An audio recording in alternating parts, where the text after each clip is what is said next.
It was a crisp Monday morning in downtown Chicago, and the city was already alive with movement. Cars honked, people hurried past each other, coffee cups in hand, eyes fixed on their phones. But inside the towering glass building of Lexon Enterprises, a different kind of tension was brewing. The CEO, Richard Mays, a man known for his sharp mind, tailored suits, and cold efficiency, had just stepped into the office, unaware that this day would change his life forever. Richard had built his empire from scratch, a self-made billionaire, respected and feared in equal measure. His decisions shaped industries. His signature could launch or sink entire companies.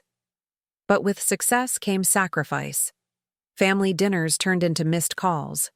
School recitals became unread calendar invites. His world had become numbers, meetings, deals, while the people who once mattered slowly drifted into the background. He always told himself it was worth it, that one day they'd understand. But today was different. A young woman had walked into the Lexon lobby just after sunrise. She wasn't dressed like the usual interns or job applicants, no polished blazer, no designer handbag. She looked nervous, yet determined. Her name was Emily, and she had come for something far more personal than a job. She wasn't here to climb the corporate ladder. She was here for answers, for recognition, for something she hadn't received in a long, long time. Security, almost. Turned her away, but her voice, calm but firm, stopped them. "I'm here to see Richard Mays," she said. "I'm his daughter." Upstairs, in his sleek corner office overlooking the skyline, Richard was skimming through his morning briefing. He didn't know yet that a ghost from his past was walking straight toward him. He didn't know that the next few minutes would unravel years of distance, silence, and secrets. When the assistant buzzed in to say there was a young woman claiming to be his daughter, Richard paused. He chuckled, brushing it off as a mistake. A prank, maybe. But when the door opened and he looked up, something strange happened. He froze. The girl stood there, eyes locked onto his. There was something eerily familiar in her expression. But he couldn't place her. Couldn't remember the last time he'd seen her, if ever. He asked quietly, "Do I know you?" And that's when the silence fell heavy between them. Who was she, really? And how had things gone so far that a father couldn't recognize his own daughter? The answer wasn't simple, and the truth was just beginning to surface. Emily didn't blink. She just stood there, her hands clenched at her sides, her voice calm but steady. "You don't remember me, do you?" she asked, the hint of a smile, tugging at her lips, though it didn't reach her eyes. Richard stared, still trying to make sense of the situation.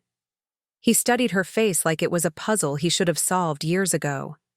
Something in her jawline, the way her eyebrows arched. It sparked something in his memory, but it was buried under years of board meetings, press conferences, and flights to places he barely remembered. "I'm sorry," he said slowly.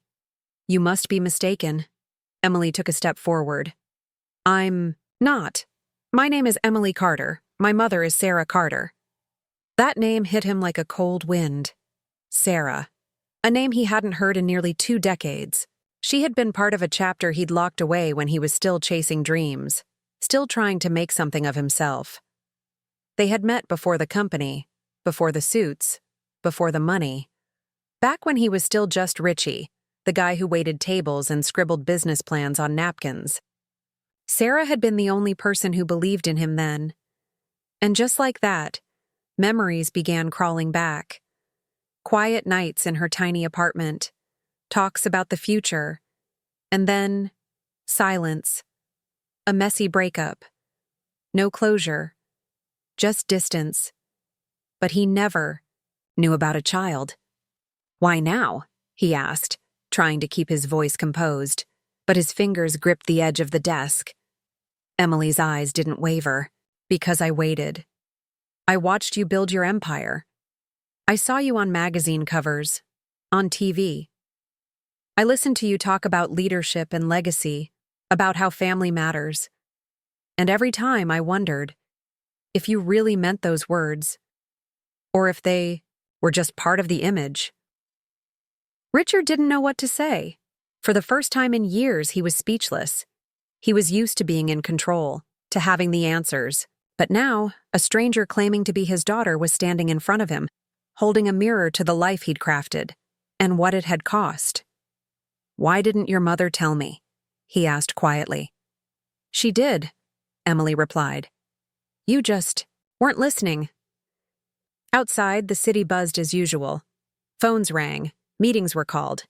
But inside that office, time seemed to slow. Richard glanced away, his mind spinning. If what she was saying was true, then everything he thought he knew about his past, about himself, was incomplete. And yet, something still didn't add up. Why had she waited until now? What did she really want? The answers weren't simple. And deep down, Richard could feel it. This wasn't just about a reunion. It was about something much deeper, and possibly something much darker. Richard stood up slowly, pacing behind his desk. His mind raced through timelines, choices, and mistakes he hadn't thought about in years. Emily stayed still, watching him, her expression unreadable. He finally looked at her and asked, "What are you expecting from me? An apology? Money?" His voice wasn't cold, just confused. Wounded, maybe. Like a man realizing he might have missed something irreplaceable. Emily didn't flinch. "I don't want your money. I don't need your apology. I just want the truth." That word hit hard, truth. A word that had slipped through the cracks of his high-rise life. He had built his company on strategy, on predictability. But this? This was unpredictable.